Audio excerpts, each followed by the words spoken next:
Look at the sky, the sun won't ask for what if it can rise. Look at your mind and ask yourself what keeps you trapped inside. Look at the lights that follow you when you run and hide. Look at the sky, the sun won't ask, the sun won't ask, the sun won't ask, the sun won't ask, the sun won't ask, the sun won't ask, the sun won't ask, the sun won't ask, the sun won't ask, the sun won't ask, the world if it's right.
There's nothing that needs to be said. We can pretend we'll sandblast these walls and paint them again. When everything comes to an end, we can pretend we'll sandblast these walls and paint them again.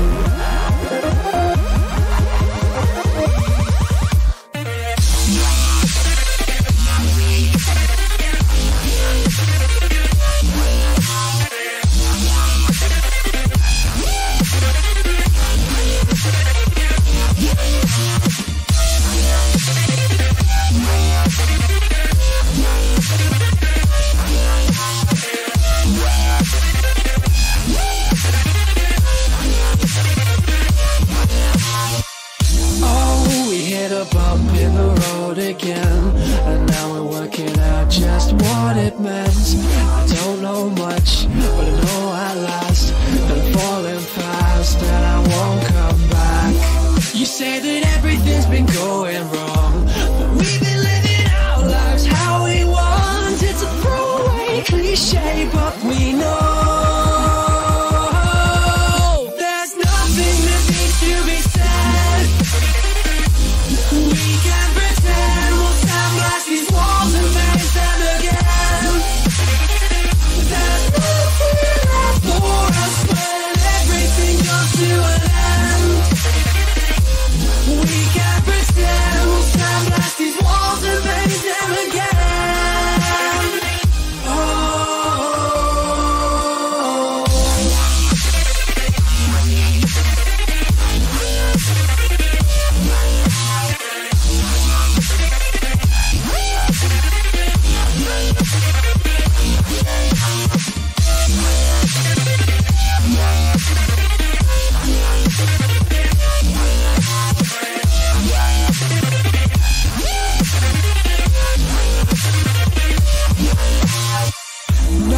I didn't think that it would be like this, so now I gotta work out what it is I missed. Now all this love is sticks and stones being thrown around homes and breaking bones.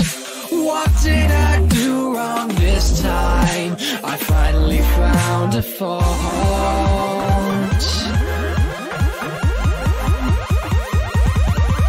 There's nothing that needs to be said. We can pretend we'll sandblast these walls and paint them again. There's nothing left for us when everything comes to an end.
Good evening there, and welcome to our latest Elite FPL podcast. We are back in town, ready to predict ahead for double game week 32.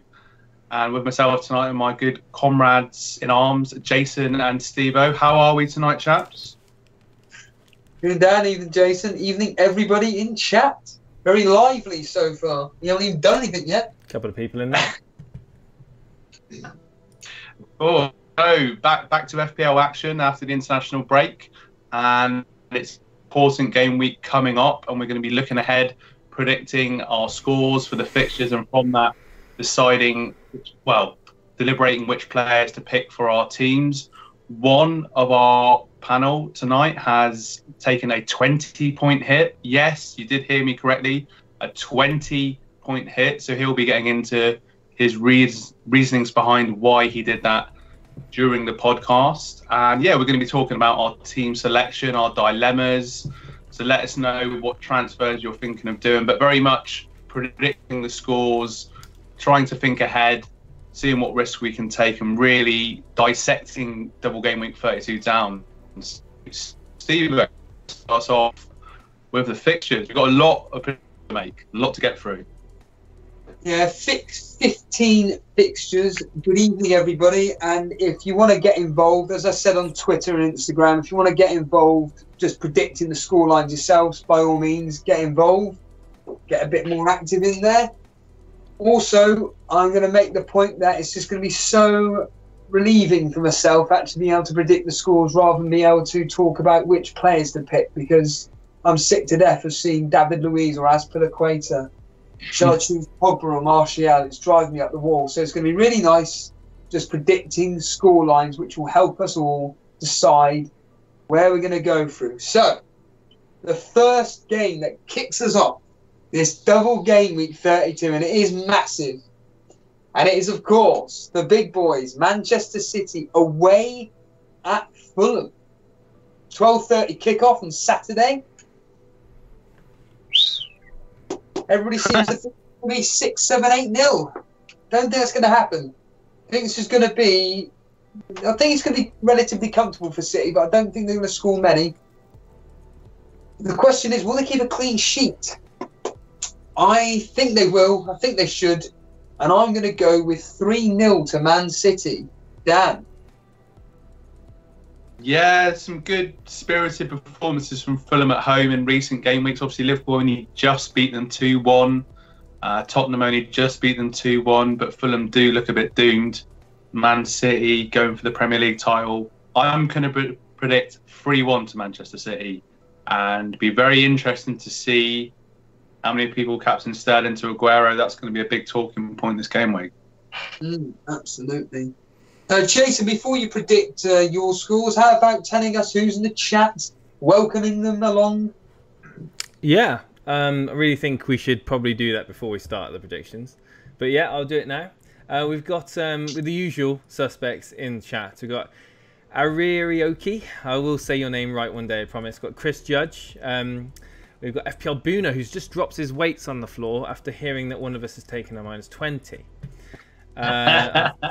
We've got Yassine Cloche in chat, Tekken Tag, like the Tekken Tag intro between me and Steve-O. Calwy76, Clement LaRue, Michael Svedlin's back in chat as well.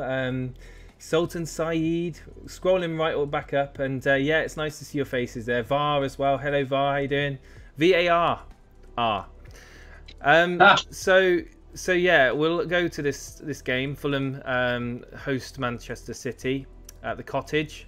I do feel that anyone that's watched recent exploits of England will have seen the absolute, well, amazing form that Sterling's in at the moment. Just I don't think anyone's gonna do a free hit without him being involved, put it that way. Fortunately, I had him anyway in my team, so I didn't need to worry about that. But he's gone from being a part differential now to being a must-have. So yes, a lot of Salah to Sterling moves, I would imagine. Maybe even Mane to Sterling, you know. But at the end of the day, I think this is going to be a comfortable win. Like you said, I can see 3 or 4 goals for City. I'm going to go with 3-0 to Manchester City. Don't see Fulham scoring in it at all. Now then, on to another team with a double game week. It's Brighton.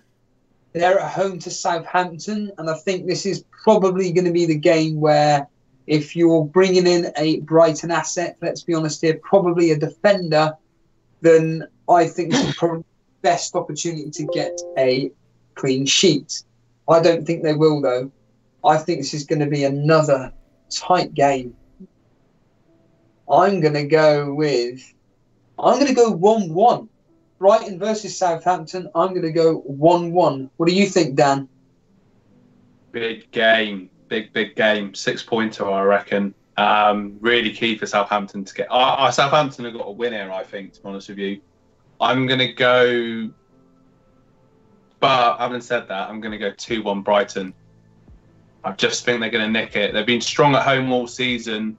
It's a lot of pressure for Southampton, yeah, and I think Brighton is just going to sneak that win, and Knockout might get some points just to wind you up. Poor man's Hazard. Yeah, I can see this being a very not an interesting game. I can see only 1 goal being in it, and I'm going to go with Brighton winning 1-0. 1-0 to Brighton. Now on to an amusing comment that FPL Boonham said earlier on Twitter regarding this is the Burnley relegation party podcast, and this game we're playing Wolves. Wolves will probably or possibly rest some players. I think they will. I think some of the key players may be rested. Players like Jota, Matinho. No, there's something about this game where I just fear that Wolves will rest players, but they'll still come out on top. I mean, if we can't even get a point against 10 men at Leicester, what on earth are we going to do against the Wolves? Absolutely nothing. I'm going 2-0 to. I was even thinking 3-0 to Wolves. I'm going to go 2-0 to Wolves. We are just awful. What do you think, Dan? Any optimism for me? I feel bad for laughing, but it's just such a brutal comment from FPL Booner. But yeah, I mean, Wolves are taking the FA Cup very seriously and hoping to win that competition. Premier League kind of secondary at the moment. Burnley fighting for their lives. There's more pressure for Burnley, whereas Wolves can come into this game and kind of relax a bit, and maybe some players want to play themselves into contention for the FA Cup match in the semi-final. So, sorry, I think it's going to be, I think 2-0 to Wolves. Sorry, mate. Yeah, Wolves, no one can deny Wolves are on good form at the moment, and they're a great team. And it all depends on the starting lineup. I feel if he weakens it, Burnley have got a chance. But if he plays the strongest team, I don't think Burnley are going to have any way of coming out of this with anything other than a defeat, unfortunately. I think it's probably going to be the Burnley relegation party this weekend. I just hope that Jimenez doesn't, put in too many goals and make me really regret getting him out a couple of weeks ago. But yeah, I'm going to go with a 2-1 win for Wolves. Ooh. Now then, on to a quite popular team in this double game week 32 in Crystal Palace. They seem to be there because of the simple fact they're playing Huddersfield, and Crystal Palace's home record isn't actually that great. In fact, I would find it they've got more chance of getting a clean sheet against Spurs than Huddersfield.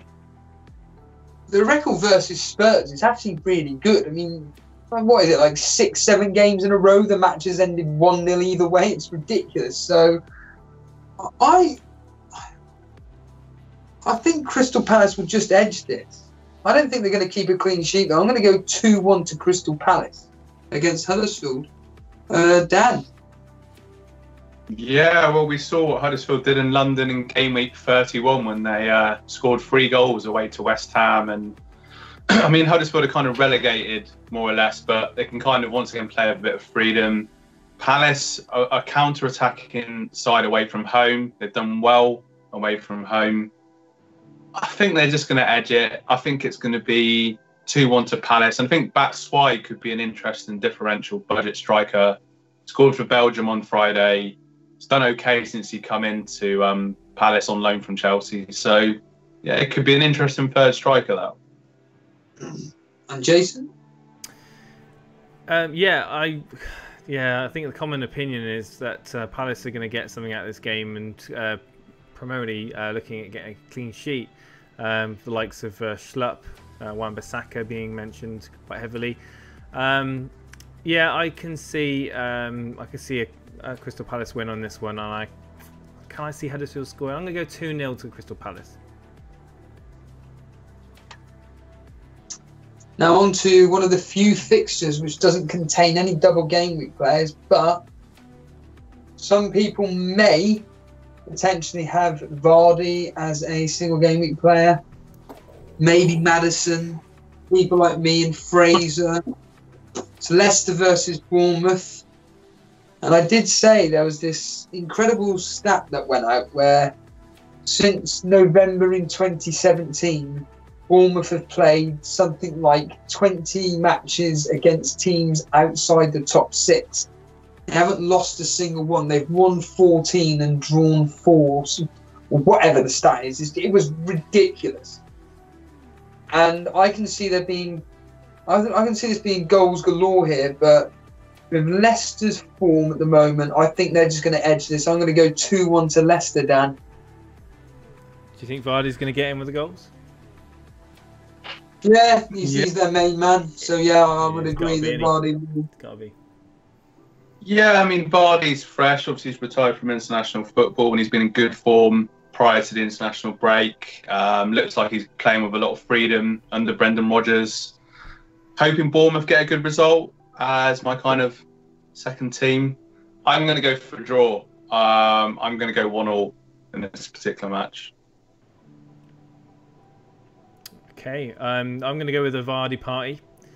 I'm going to go with a 2-2 because I think Leicester will concede. They've been conceding all blooming season, haven't they? I think Bournemouth got their attack back. Leicester are good at attacking. Wouldn't it be just funny if our friend Pereira actually gets an assist or a goal? Wouldn't it? Wouldn't it be so funny? the day, so you never know. 2-2. Are people making predictions in chat, Jason? It'd be interesting to see any. Ari Hiroki. I think I said it right. Ari Hiroki. There we go. I've said it correctly. Bournemouth 3. 3-1 to Bournemouth. Wow. Go on. So Bournemouth 3, Leicester 1. They squashed Leicester last time. They did. I am worried about the Leicester defence too. I think Dan might be as well. Depends on what he does though. Whether he plays his free hit, you never know. Daily Llama says, I wrapped up my team for the weekend a few days ago and I was doing my boxing. The thing is, like I said last podcast, for the last, I don't know, was it 12 days, 11, 10 days, I don't know, it's been a case where people have just been playing with free hit teams, for those of you who've actually got the privilege of playing with a free hit team, or just been like smashing their head against the wall wondering what players to get in if they haven't. It's probably, is it better to get your moves in done early so you don't have to worry about it and have it all on your mind? There's a school of thought for that, but the majority would advise you to wait as long as possible, as there has not been any real there's not been a single price rise, and I think the only one that dropped was Sol Bamba. Your old mate Sol Bamba dropped last night, Steve. Gutted for him. VAR says 2-2 draw. We got Chris Judge saying 2-1 Palace with Schlupp assisting both. That was obviously referring to the Crystal Palace Huddersfield game. Any thoughts about Batshuayi? Yeah, so Dan, we talked about him. He's obviously scored for Belgium. Very cheap budget, possibly could be a good enabler for those who maybe want to bring in a more expensive player like Harry Kane, for example, who's kind of sizzling below the radar at the moment. Absolutely, Batshuayi could be a nice key into a Crystal Palace team with a good price tag. What's your thoughts, Steve-O? I would personally think that Batshuayi is a punt versus Huddersfield. I think is a good idea. I wouldn't be bringing him in on a free hit. I think that there's too many striker options which are better than him to be bringing in personally. I think this game, that we're going to come on to it in a minute, but I just think the game against Spurs is going to end up like 1 or 2-0 to Tottenham, and I just can't see Batshuayi doing anything against Tottenham. So it's really the Huddersfield game, and yeah, I'd rather be spending my money on a real premium front three. Dan, you turn your camera. Dan's gone. Dan. Yeah, it's no, it's an ad that's come up on my phone and it's just twisted it round. So okay, I've not the camera at all. You're covering Steve at the moment. There we go. We sorted it out. We sorted it out. Okay, that's not a problem. The wonders and joys of Skype, ladies and gentlemen. Yeah, Dan was obviously so excited to talk about Batshuayi that he actually went sideways for a few moments there. So, obviously, you want to go on to the next game, Manchester United, the mighty Manchester United versus Watford. Yeah, absolutely. Yeah, this is a game where a lot of people are loading up on, well, treble United. And there's been talk of apparently Lukaku actually might not be playing this game. Yeah. Yeah, so there's a worry. Good news for Rashford owners. Yeah, but apparently, yeah, he's fit. So United versus Watford again. People are saying that this could be the game where Watford rests some players. I'm hoping so, because I'm hoping to get a clean sheet for Lindelof. I think United are going to win this 2-1. I don't think they're going to keep a clean sheet. I think it's just going to be 2-1 United. Any thoughts, Dan? Maybe Delafeu could be somebody that you could put in your free hit team. Please let's not mention him again. I actually watched the reverse game, but it was very early in the season, back in September at Vicarage Road, and United dominated that game until the second half. But yeah, I think Lindelof obviously didn't play for Sweden, birth of his first child, so he'll be fresh and fit, ready to go. That could be a good option. Rashford should be in there as well. Watford and I on the FA Cup. It's going to be tricky, but the thing with United's defensive assets, you can't rely on them to get clean sheets. You know, they could dominate a game. They could batter Bournemouth by 4 goals, but then they'll let a goal in, and it's always been the case when I had Luke Shaw in that they'll concede a goal here or there. So, but I fancy United in this game. They've got to go for the top 4. I'm going to go 2-0 to Manchester United. Jason, it's your team. How do you think this will? Yeah, I mean, I think this is a comfortable win for United on paper. I think even Ollie needs to bounce back a bit now. There's a few critics trying to now stand up, but even Van Gaal is saying that he's playing like Mourinho, parking the bus. I mean, I've heard that. I think that's a bit cheeky myself. Obviously, nobody believed in his philosophy at the club, but let's just be honest now. You know what's going to happen with this game week, don't you? It's written in the stars, as my friend Tiny Temper would have said, that I'm going to play the mighty Kiko Femenia for this double game week. I've got a horrible feeling that my man Trent Alexander-Arnold, who's on my bench, is probably going to outscore Kiko Femenia over these 2 games. So I'm going to play Kiko Femenia, and yeah, I can see two assists or something for Trent. I don't know why. I just have this.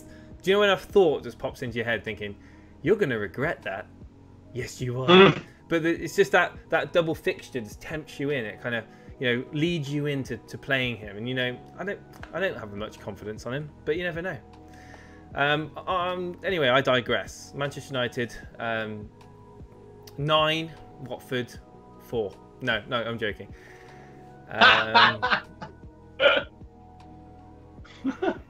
3-1 Man United. With Kiko Femenia getting an assist. On to the next game, which has no double game week teams featuring. It's West Ham versus Everton. I can see this game cancelling each other out, and I'm going to go with a 1-1 draw. Yeah, Everton have improved a little bit of recent, been a bit more tight, been a bit more solid in recent games.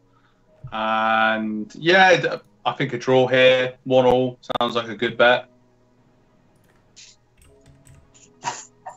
Jason? What's the Just matter? copy you. Right, okay, yeah. So West Ham versus Everton, the game of the weekend. I'm going to go with Fabianski masterclass here.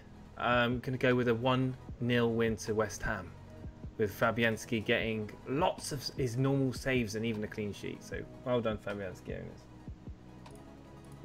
Now then, on to another potential high-scoring game, which is Cardiff at home to Chelsea. And, of course, Chelsea being another team with really favourable fixtures, along with Man City.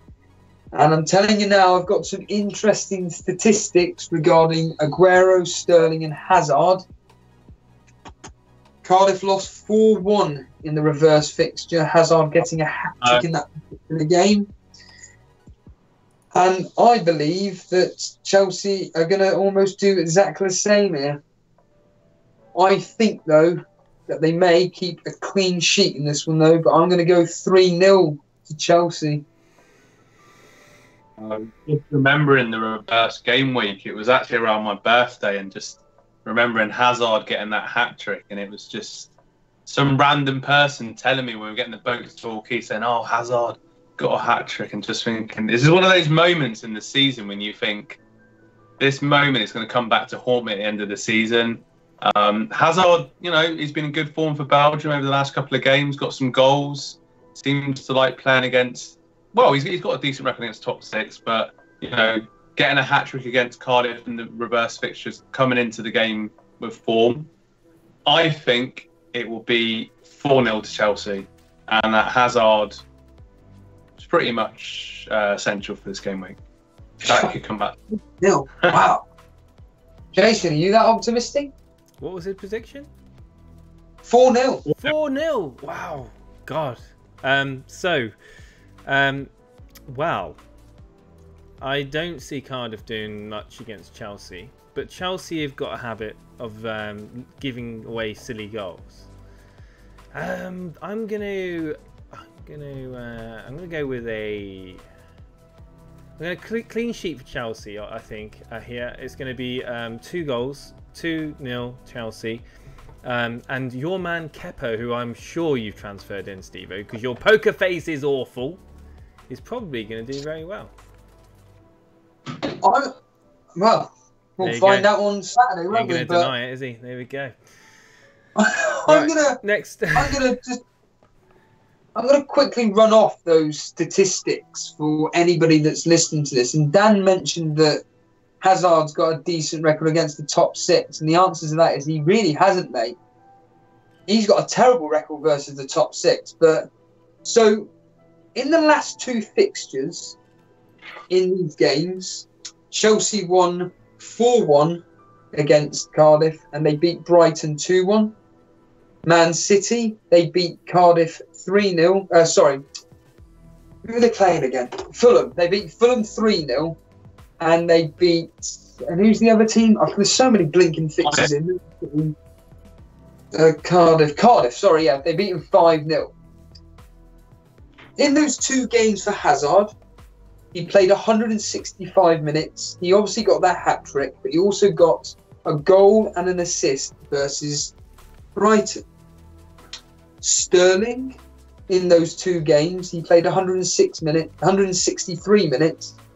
He only scored a goal and got an assist. Aguero played 125 minutes. He got a goal and 2 assists. Now then,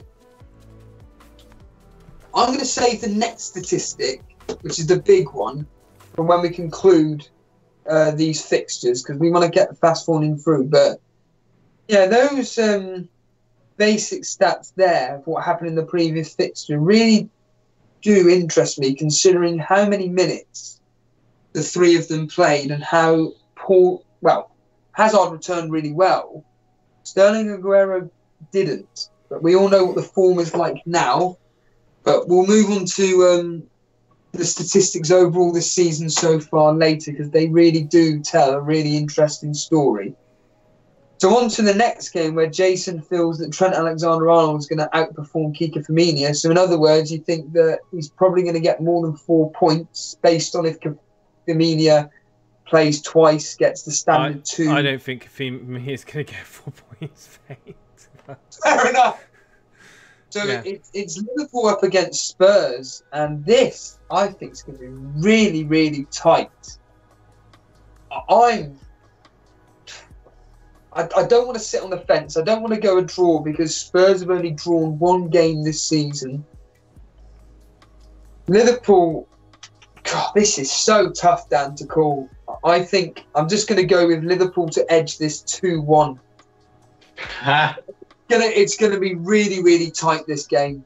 I could see it 1-0 either way, 2-1 either way, 0-0 even.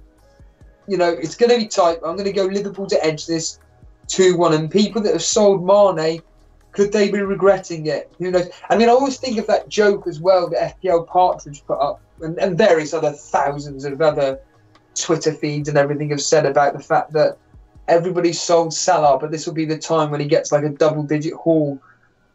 Dan, do you have any confidence in Liverpool or Spurs or Salah even? Yeah, it's going to be a tight game. I mean, it's going to be, for Liverpool's running, this game and the Chelsea game are the 2 hardest games in my personal opinion. Liverpool beats Tottenham 2-1 at Wembley in the reverse fixture. That was another tight game. Mane did score that day as well, actually. I'm going to go 1-0 Liverpool. I think they're just going to sneak a win, keep the pressure on Man City, and yeah, just get it. I mean, their home form this season's been fantastic. So yeah, I think they're just going to do it, but it will be tight. I wouldn't be surprised if it was a draw, but yeah, 1-0 Liverpool. Jason? Yeah, I'm pretty much going to echo what you've been saying. I don't think there's going to be goals galore in this game, and I think it's going to be a 1-goal margin. And Liverpool arguably have got more to lose. Well, they have got more to lose, let's be honest. I think they're going to be really desperate to win this. So I'm going to go with a 1-0 win to Liverpool. And Harry Kane going to be kept quiet. John Harris has joined us in chat, your nemesis in the Elite FPL Mini League, Jason. Yes, We'll be very interested to hear your thoughts on these predictions going forward. We finish off the first half of the fixtures with Dan's team Arsenal against Newcastle. Again, I mentioned it in the previous podcast. I think that some people may be overlooking Arsenal assets. Makes sense, I get it. If you're going to punt on a single game week player, Aubameyang is your man. I can see Arsenal.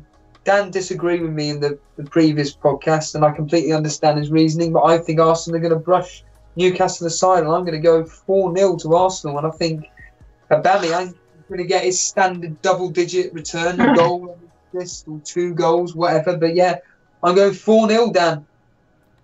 Yeah, Arsenal did actually play yesterday in Dubai, winning 3-2.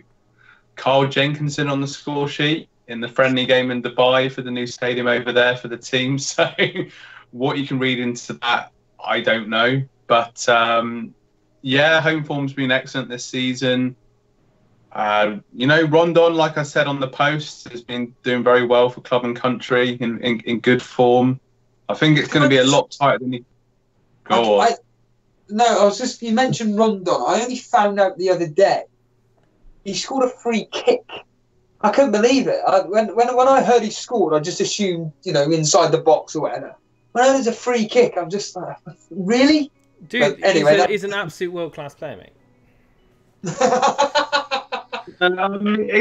He's a good striker, but apparently Newcastle are fretting over whether to sign him or not. It's just typical Newcastle. But getting back to the point, I think, yeah, we'll win, but it will be fairly tight. I'm going to say 2-0 to Arsenal. It's really good. Sorry, what was that? 2-0. 2-0.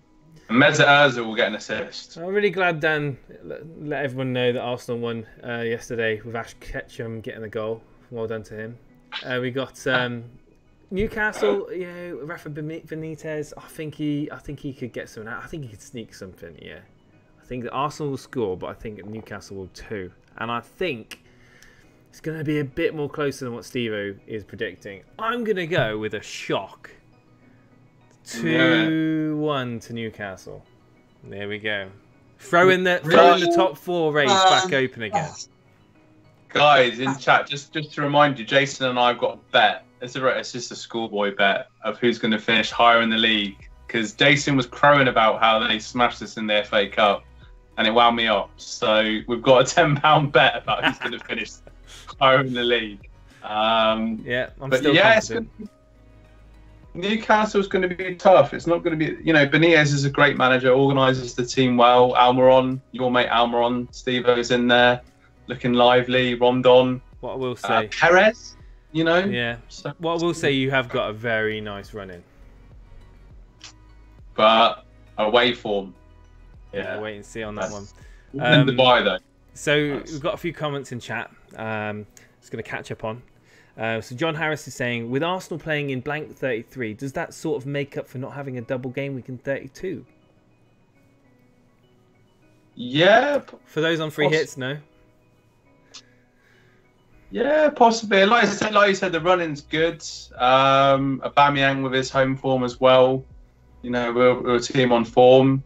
Yeah, it kind of does make up a little bit. I mean, with this double game week, with some of the teams that are playing 2 games, you may get it be the case that Aubameyang gets a double-digit haul on Monday in comparison to some players that are playing 2 game weeks and they just get rested for 1 game. So, yeah, possibly.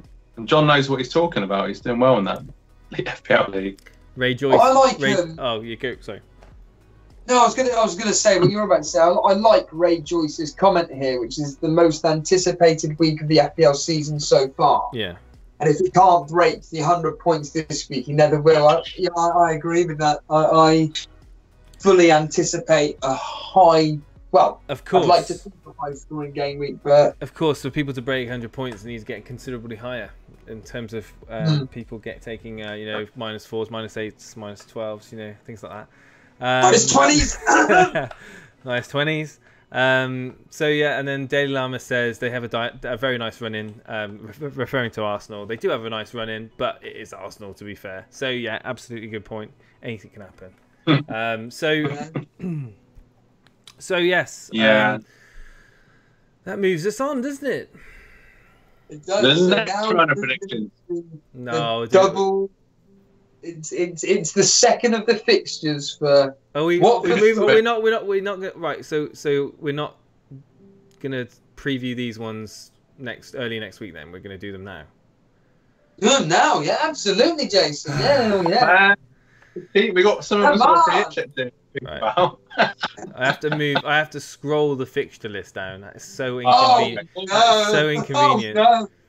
We gotta do a bit of work. Yeah.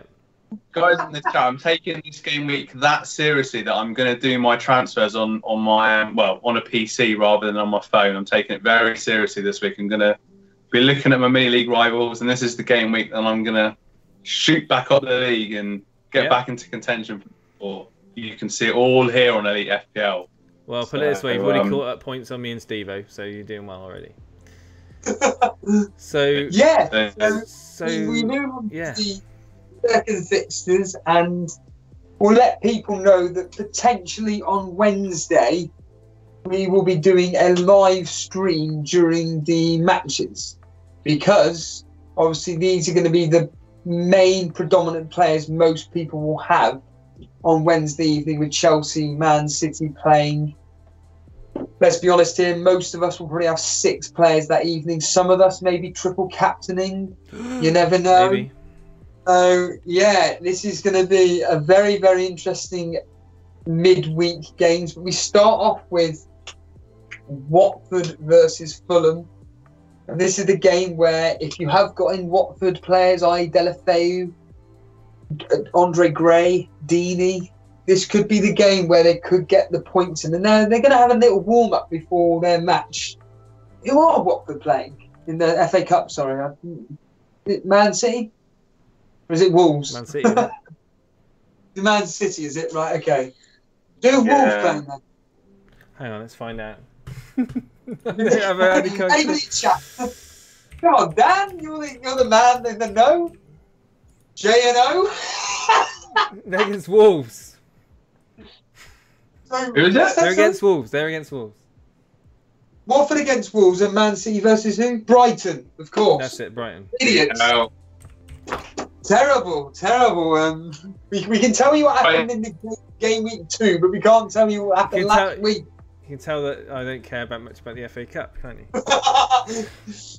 So yes, it's Watford versus Fulham, and this is where I can see there being. I think Watford will go for this, and I'm going to go with a 3-1 victory to Watford. Dan. Wow.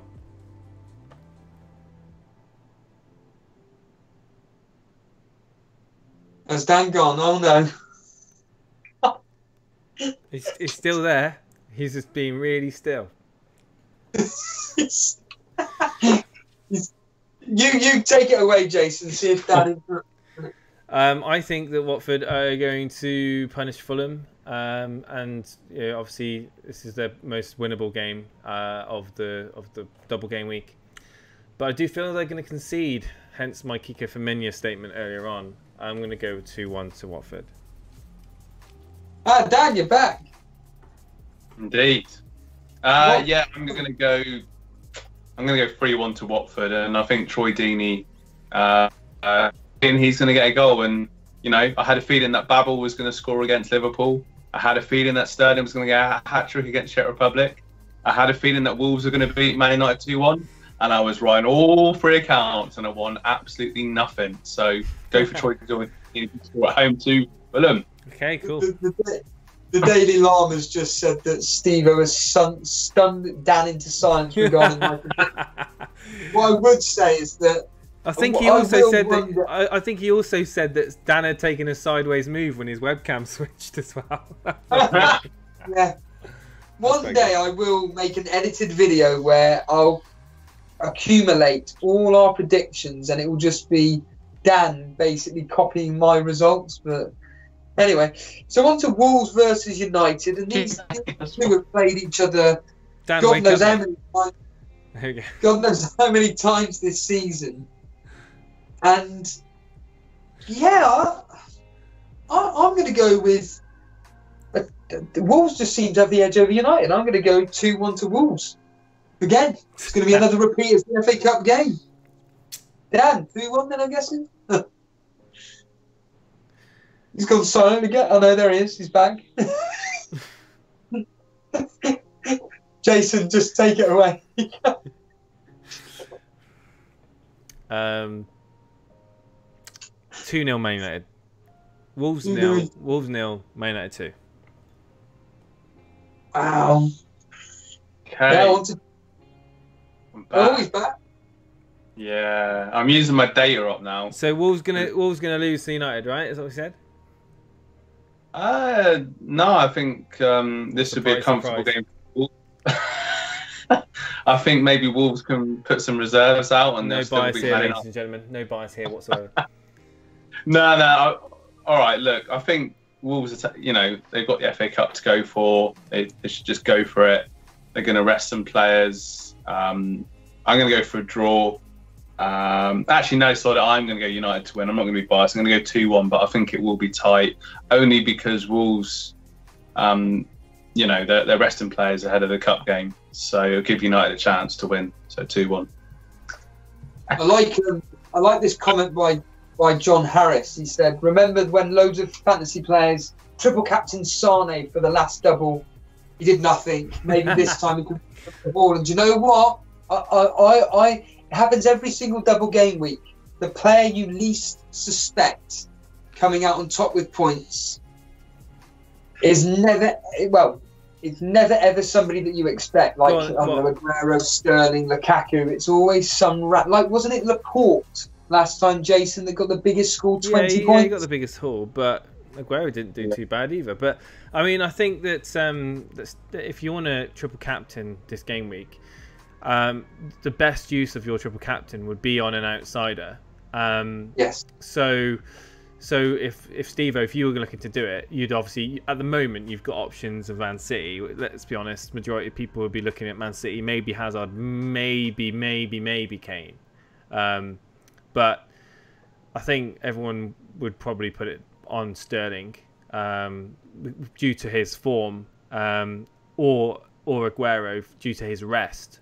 The only thing I will say is I do feel Aguero is probably slightly more favourable in terms of possibly getting more minutes than Sterling. I don't know why. I just got this feeling that that it could be rotation, and Sterling is more acceptable. There's obviously more midfielders looking for minutes than there is strikers. Obviously, with Gabriel Jesus playing midweek, earlier this week. Sorry, I should say. He got 2 goals actually, didn't he, with Brazil? Firmino scored as well.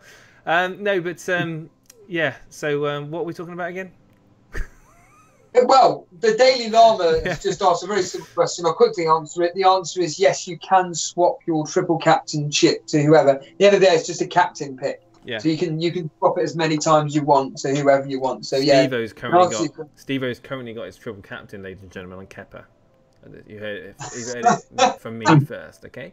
He may change it. No. He may change it, but at the moment it's on Kepa, isn't it, Steve? So on to Chelsea versus Brighton. And this could be the game where Brighton do rest some players. I think they'll write it off. And I'm going to go with a high scorer. I'm going to go 4-0 to Chelsea. I'm really confident with Chelsea this particular game. 8 goals in 3 days or 4 days. Yeah. Okay. I'm going to go into the reasonings why in a minute once we do this. So, but yeah, Dan, you that confident?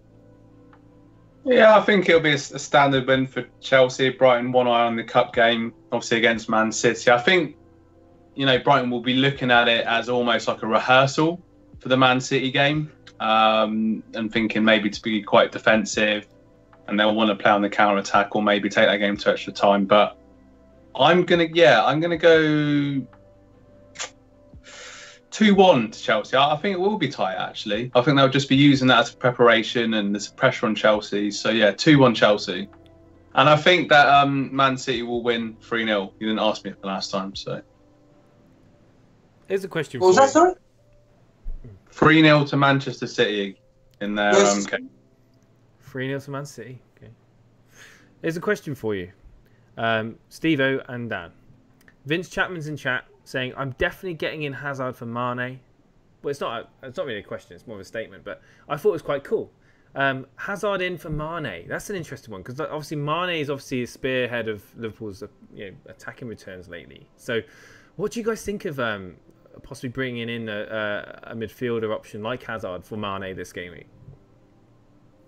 Well, presumably being a free hit. Do you think it's yes or no? Good move. Yes, it is, and in a minute you'll be loving what I reveal regarding Hazard's stat. And Dan? No, I think it's a really good choice. Yeah, definitely. The fixtures are there. Like I said, he's picked up a little bit of form of Belgium. That'll give him confidence. Chelsea got to play to get into the top 4. Yeah, it makes logical sense to me. Okay, cool. So we were waiting on my prediction on the Man City game. Chelsea Brighton. Chelsea Brighton. Why did Man City? Why did Dan say City? Okay. I didn't say my prediction. Oh, okay. So Chelsea versus Brighton. Yeah. Goodbye Brighton. I'm going to say 2-0 Chelsea. Chelsea. Now then, on to what I perceive to be the game where Man City will rotate. I think potentially Pep Guardiola may play Jesus in this match. I think he'll maybe play Mahrez in this match. Ooh. I think Sane could play. I mean, I'm stating the blinking obvious. Kevin De Bruyne may come back into the team and everything. This is the game where I think City may rest some of the key players. Danilo. It's taking a sideways move again, Dan. It's Man City versus Cardiff. I think City will come through this. I think it'll be something like 4-0, 5-0. I'm gonna go 5-0 to City, but I don't think it's gonna be the people we all think they're going to score. I think it's going to be your randomers: David Silva, Gundogan. What's his other name? Bernardo Silva, Kevin De Bruyne getting. You get the idea.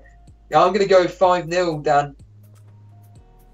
Yeah, I think I'll go for 4-0 in this game. But yeah, like you said, I think there could be a bit of rotation. I mean, Sterling obviously has played both games for England. Aguero's fresh, as Jason said, as Jason alluded to before.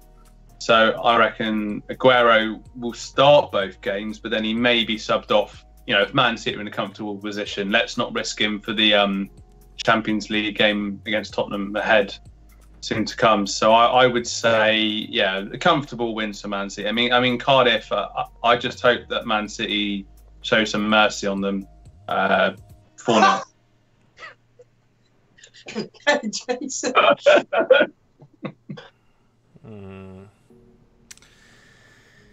Yeah, Pep Roulette. I think City going to batter Cardiff.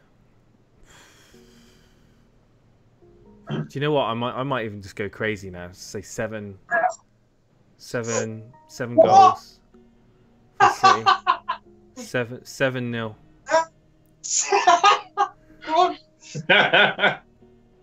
I think you're gonna absolutely smash Cardiff a new one. I really do. The reverse game, didn't they? So it's not stretching the realms of possibilities. I think they could win 7-0, I suppose. Well, like I said, I hope they show mercy. Well, Daily Llama's debating at the moment regarding the triple captaincy on Aguero, Hazard and everything. I'm going to reveal the stats now. We've just done the two main teams that are going to be most people's favoured options. And just to remind everybody that when Chelsea won in the corresponding fixtures 4-1 and 2-1, Hazard got a hat-trick. In total, he got 4 goals and 1 assist in 165 minutes. Man City, when they played their corresponding fixtures, they won 3-0 and 5-0, so 8-0 in total. And Sterling only got 1 goal and 1 assist in 163 minutes, and Aguero only got 1 goal and 2 assists in 125 minutes. Now then, that aside, this is the statistics that you want to be listening to. This is what's really interested me. So, Hazard versus the bottom 6. He's played 11 games away from home versus the bottom 6. He's scored 5 goals and assisted 4. Sterling has played 8 games away from home versus the bottom 6. He's only scored 2 goals and got 4 assists. Aguero has only played 8 games away versus the bottom 6. Has only scored 2 goals and got 3 assists. At home, Hazard versus the bottom 6. He's played 10 games.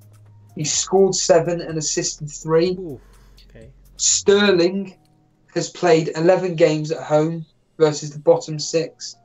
Has scored 8, got 4 assists. And Aguero, 10 games, 7 goals, 7 assists. What I would say is that when I was doing this basic research, Hazard is clearly a flat track bully. He loves playing these rubbish. He loves it. He loves playing these rubbish teams. He is, as I've just mentioned there, he is scoring for fun and assisting for fun versus these teams. Sterling and Aguero, however, at home they do really well. Away, not so great. But when they're playing the top 6 teams, Aguero and Sterling's records are phenomenal. They're really good. And Hazard is really bad. Yeah, it's almost like the polar opposite, isn't it? Absolutely. So I'm in a real conundrum at the moment personally. If I wasn't doing so well this season, if I was, no disrespect to Dan, but if I was in Dan's position, I'd put the captaincy on Hazard immediately. That'd be there because I've got to catch. Because I'm in the safety zone. It's just tough. It's Aguero, Sterling. You got to catch me. You got to catch me top of the league. Yeah, that is true. There you go. But you got something to fight for. But what do you think, Dan, on the whole Hazard, Aguero, Sterling conundrum at the moment? Your conundrum is contagious now.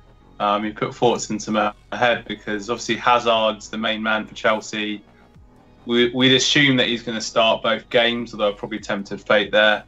And yeah, like you said, his form in the reverse fixture, in Cardiff, hat-trick earlier at Stamford Bridge back in September. It's very tempting, but it's just Sterling, the form that he's been in recently, you know, and actually watching him for England and, you know, the hat-trick against Watford, and just everything he touches seems to turn to gold. And yeah, you might as well toss a coin at this rate. I don't have faith in Hazard. I just don't.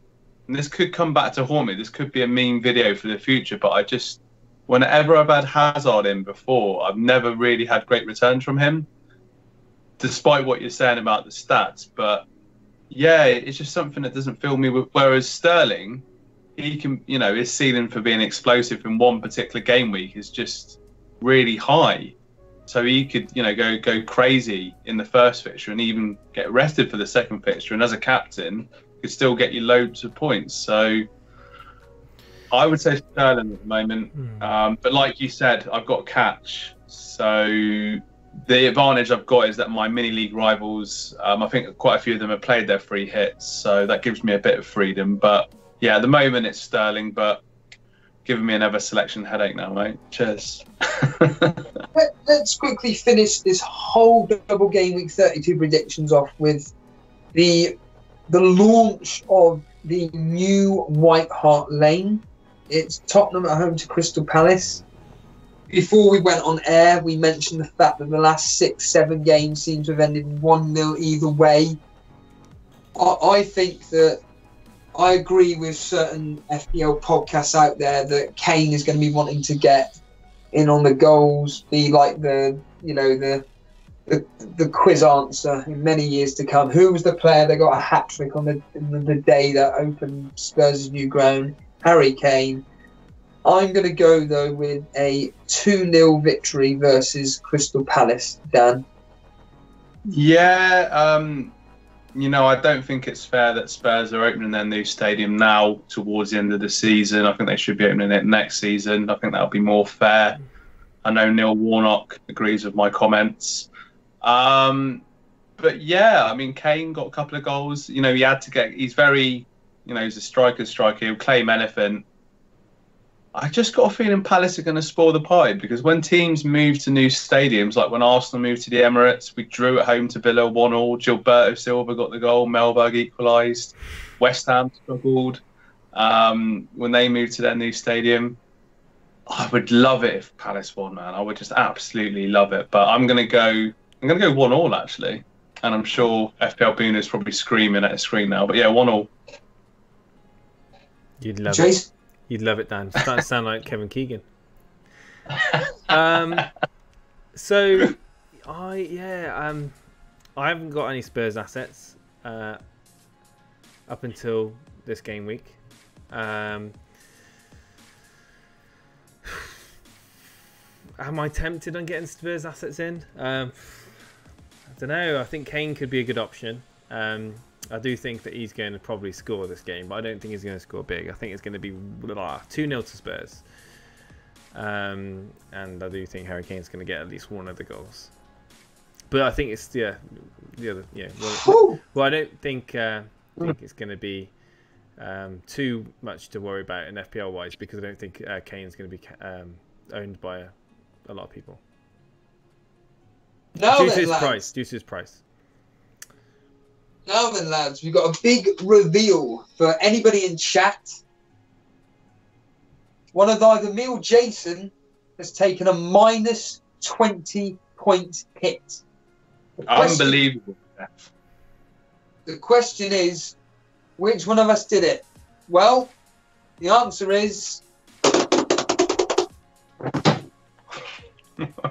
it's Jason. Jason, 87th in the world.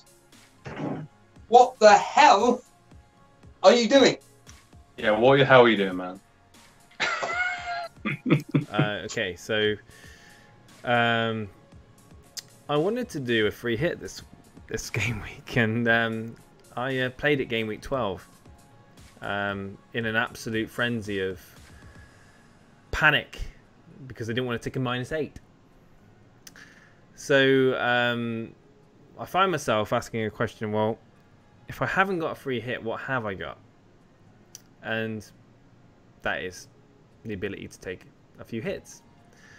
And obviously doing a lot of it's based on your gut, and a lot of it's based on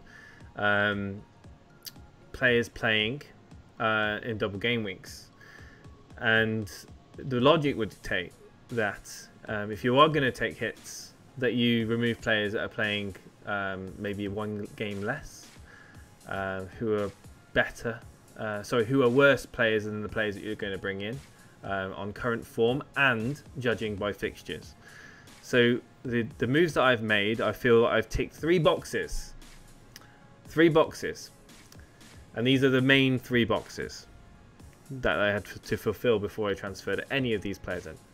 The first one is the player going to match or better? Is the player of the same quality or better? Yes. Is the player got an extra game?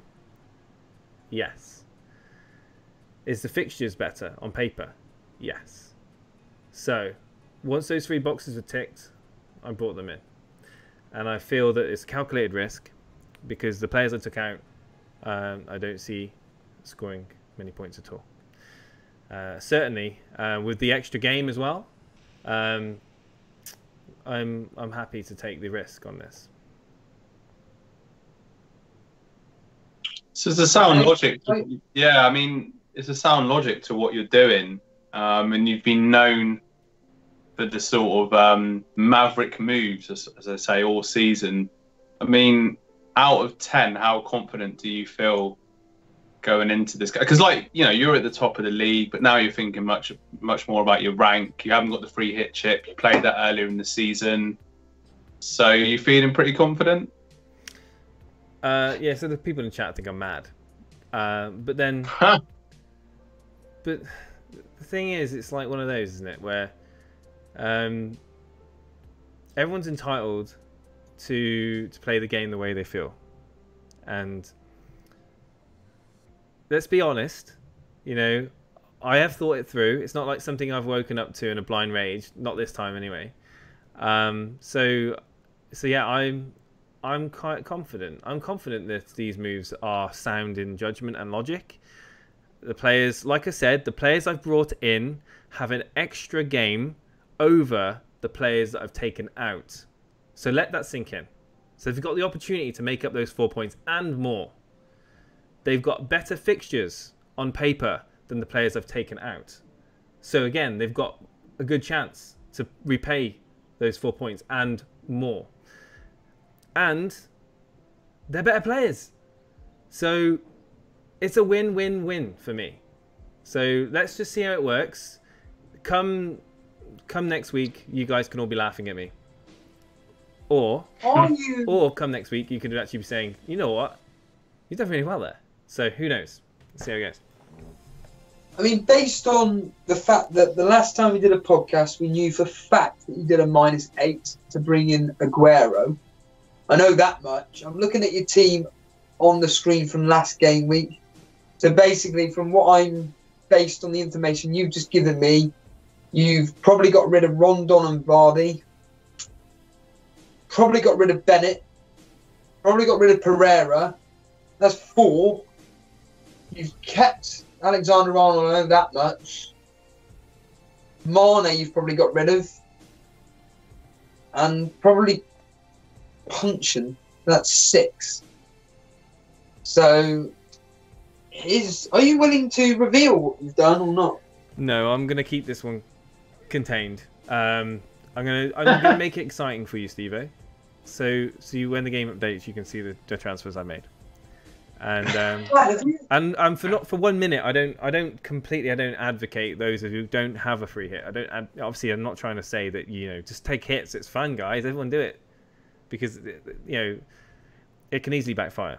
So earlier on in the chat, I think it was Ray that was saying about it, like if I don't break 100 points this week, then I'm never going to do it. Well, technically, I need to break 120 points this week. So yeah, bold move, yes. So who knows? I'm either going to go down in history, in elite FPL history, as being a great foresight, or I'm going to go down as a complete and utter failure. So no risks, you know. For me, when we did the last preview podcast, I kind of like smiled with glee at the fact that initially you only had 5 double game week players, and then you did your -8, which took you up to 7. You're now going to have 11 double game week players based on my terrible maths off the top of my head. Now, from my point of view, I know that Ben Towler, he's taken. So I've taken a -8. Yeah. And I think I probably am, because of what you've done, Yeah. and because of what Ben Towler's done. I'm probably going to do a -12 to bring in a real differential, and I'm happy to name who that differential is. And John Harris has brought him up. It's Hudson-Odoi. Okay. Wow. I personally think that Hudson-Odoi has got more chance of bringing in something than Tom Kearney. I will only have 10 double game week players. I'm going to be obviously keeping one. If I do bring in Hudson-Odoi, it means that I'm going to be dropping one of my single game week defenders out. I would be ending up playing a 3-4-3.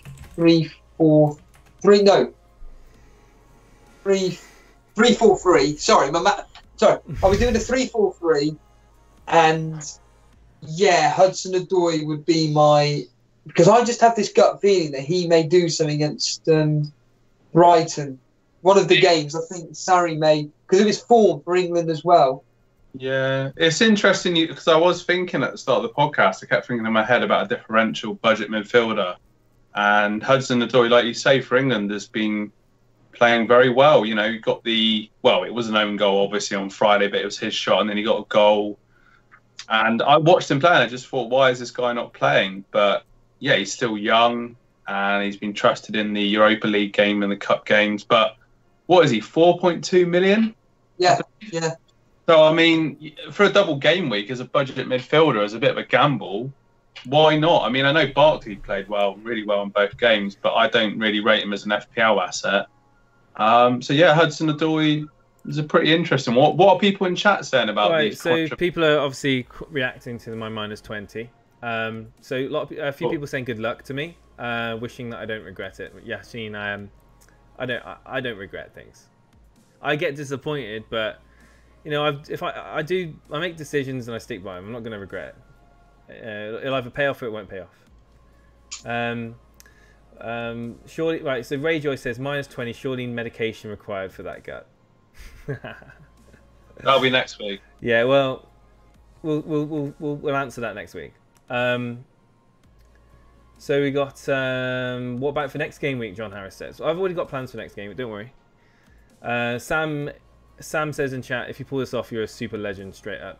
Well, yeah, let's see how it goes. But the thing is, Steve-O's already mentioned that he's thinking possibly of taking a -12. So if you think about it, in terms of our mini league and our cash mini league, if he does take a -12, then I'm only technically taking a -8. So, well, yeah, that's my thinking. So I'm not too concerned. In fact, you know, he's already taken a -8 now, so I'm only a -12. So I'm not that upset about doing it. And again, I've strengthened my team drastically by doing these moves. I can't wait to close the gap after your -20, Jay. FBL Boona says. Come at me, Boona. I can fend you off. I can fend you off. Don't worry. You don't scare me. Vince Chapman says, won't you need to take another -12 next week? I don't think I'll be needing to take a -12. Maybe a -4, maximum -4, but certainly not a -12, no. Depends on how I perform. If this week goes amazingly, then I wouldn't feel bad about taking a -4. But I don't think the games in Game Week 33 are that salivating. So possibly not even that. So Hudson-Odoi, perfect pick, says John Harris. He's damn cheap, and you can just bench him later on. Absolutely. Punching Hudson-Odoi. Punching Hudson-Odoi. I did a I did a -24, says Steve Bull Stanfield. I was thinking about going a few more and then activating bench boost, my last remaining chip, to offset the cost of the transfers, or stick with it until 35. Are you wildcarding, Steve? Because if you've not used, you're on about your last chip. Are you counting your wildcard? If you have got your wildcard, I would certainly wait to wildcard in 34, then bench boost 35 or something like that. Take care, Ray. Enjoy work. I might be bluffing. I could be bluffing. Wow. But why would I bluff? Oh, your wildcard's gone. I mean, if you're gonna do -24 this week and you're loading up on, I presume, Chelsea, Man City assets, then yeah, you could use a bench boost to offset your point hit. What do you guys think about that? That's actually a really good scenario. Actually, hasn't got any chips left. He's done a -24, so he can't take that. He's done the hit, so he can't get rid of the hit now. He's obviously packed in loads of double game week players. Bench boost. What's your thoughts, guys? Depends on his bench, doesn't it? Yeah, depends on. Yeah, exactly. I don't know. I mean, my history of using bench boost has never really paid off that well, but yeah, it could be worth punt. What do you think, Steve? I just switched off there. I think you've got Again, I'm just understanding the opinion of you guys. Really, I think that you got to utilise these chips. I'm stating the blinking obvious to what positioning you are at the moment. I mean, am I willing to reveal what I've done this week or what I'm planning on doing? It's like Dan mentioned. What's really interesting is like this whole chess game of but Jason's already done his thing, so it really has no bearing on the fact. Stuff it. I'm going to mention what I'm going to do because Jason's already done a -20. So whatever I've done, he will probably have already done anyway. I'm going to reveal my team. This is my team for this upcoming game week 32. It goes quite simply like this. It will be Fabianski in goal, Robertson, Lindelof, David Luiz, and Schlupp. I did the Schlupp transfer at 4:30 this morning. Hazard, Sterling, and Pogba at the moment. Hazard is my captain. And then Rashford, Aguero, and Jimenez. Am I going to use my triple captain chip? No.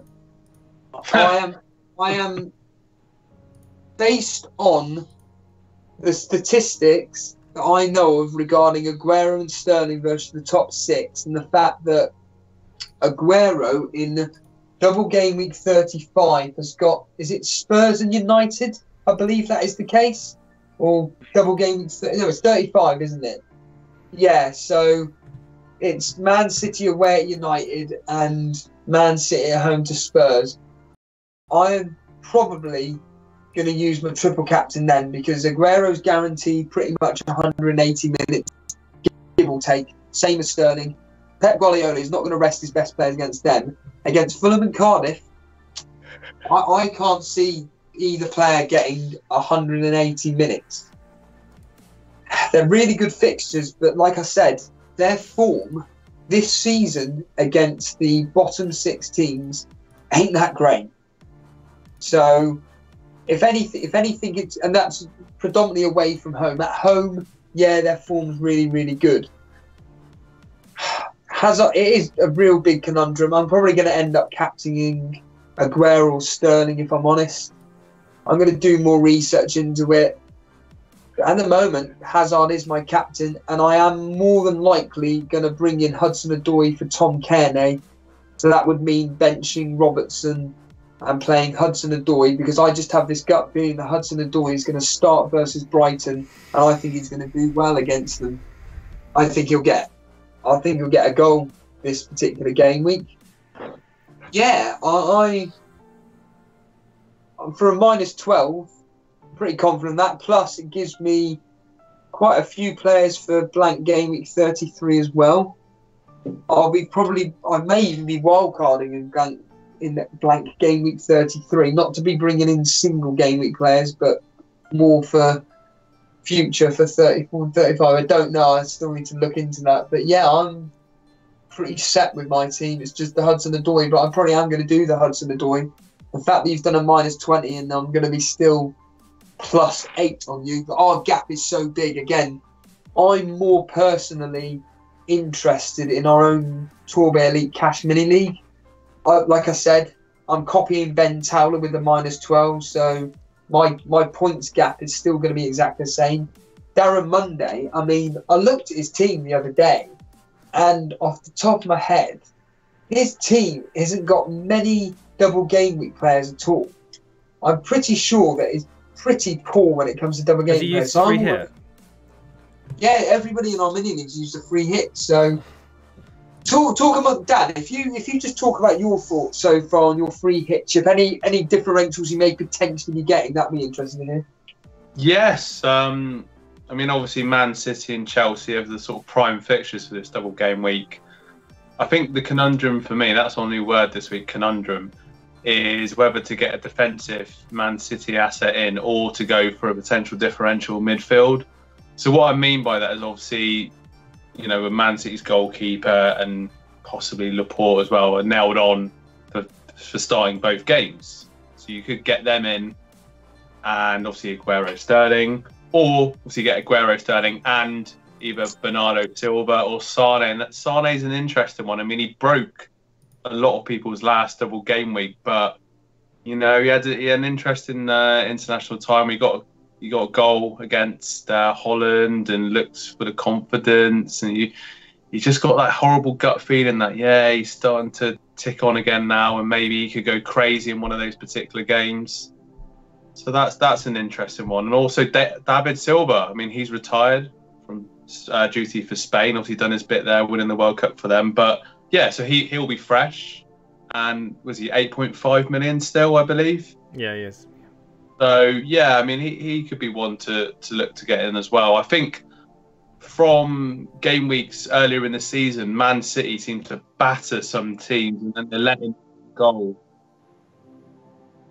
There's a bit of an echo there, but yeah, I mean, Man City's defence, they just seem to let in one goal and they, you know, win 5 or 6-1 or whatever. So it's a tricky one, but I mean, there's a lot of template teams out there for this double game week, and there's a lot of sound logic to them. I've looked at some of them, but it's just all down to that captaincy, really. And it's either Sterling, Hazard, or Aguero. And I'm sure people in chat watching this now, even on the replay, will be agreeing that between those three is your captain pick, unless you're going to go really maverick and do something crazy. But as we always say, I think with these double game weeks, there's always some player, like it was Laporte last time, that will come out of nowhere. And this time next week, we'll be talking about, well, you know, later in the week, talking about a certain player that's just come out of nowhere. But really looking forward to playing with free hit and just having a nice, fresh take on my team and hoping to make some ground. And it's got to be a minimum 100 points. If it's less than 100 points, then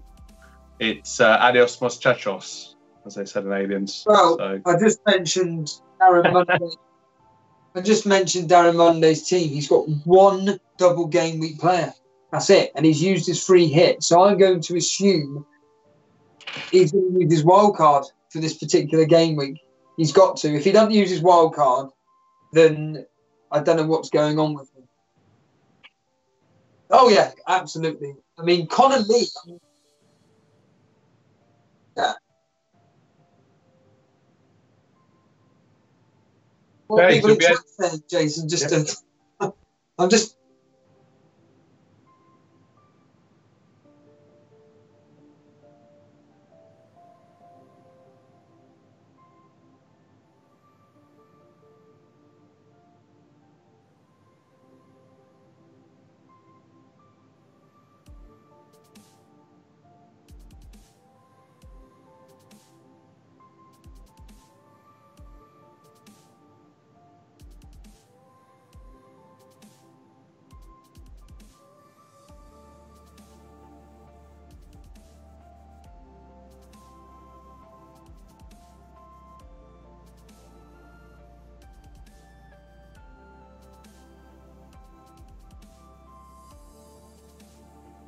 What's that, sorry?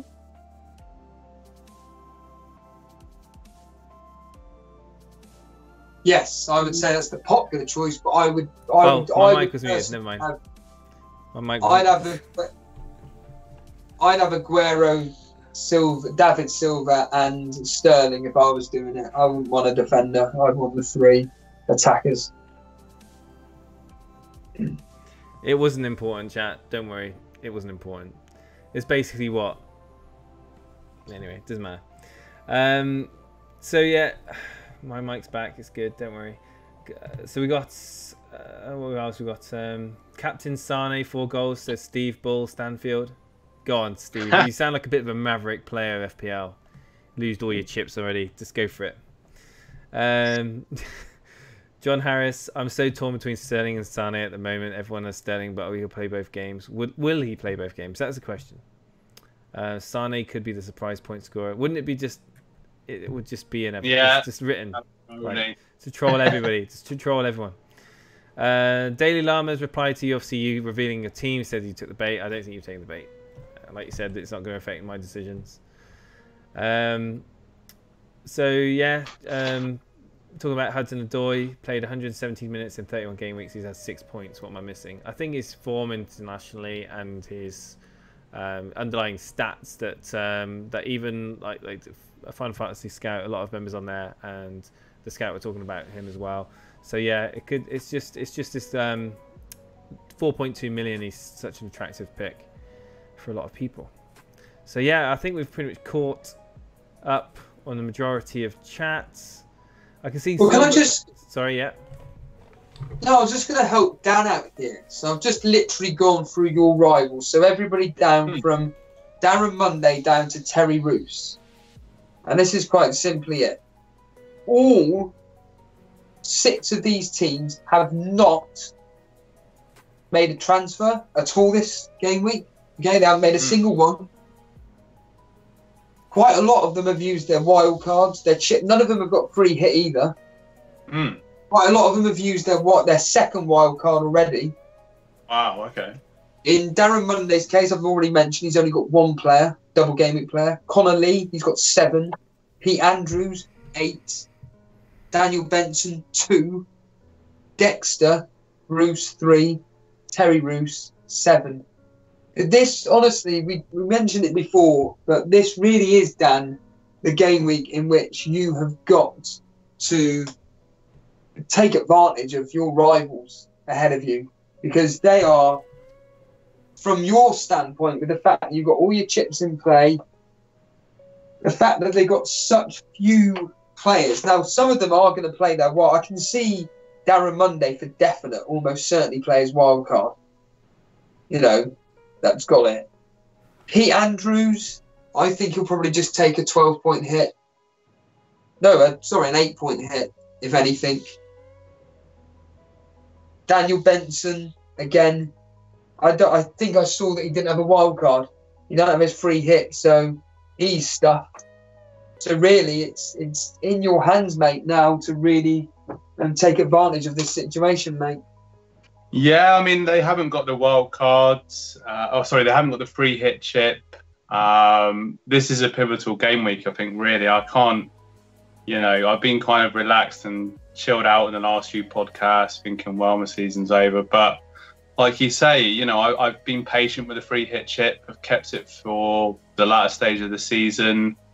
Need to make the most of it, really. If I can just play these chips right, then it would be nice, as I say, to make up some ground on them in the last few game weeks of the season, just come back with outside chance of getting back into the top 4.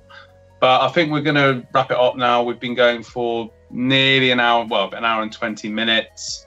Really appreciate everyone stopping by in the live chat, talking to us and anticipating double game week 32. If you're watching this on the replay, please do give us some feedback. Let us know what you thought of the podcast. And of course, if you've enjoyed our podcast, please do subscribe. It really does help us as we grow our channel and build even further. You can also connect with us on Instagram and Twitter at EliteFPL. We're quite active on both those social media platforms. We do additional videos where we talk about our teams and obviously do additional posts, and you can feel free to chat with us through those social media channels. So thanks a lot, chaps. And yeah, look forward to seeing you all again soon. Thanks, everyone.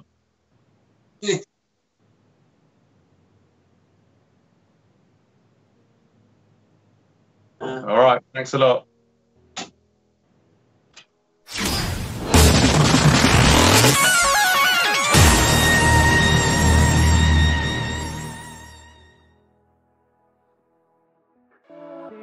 Hello there, and welcome to our Elite FPL.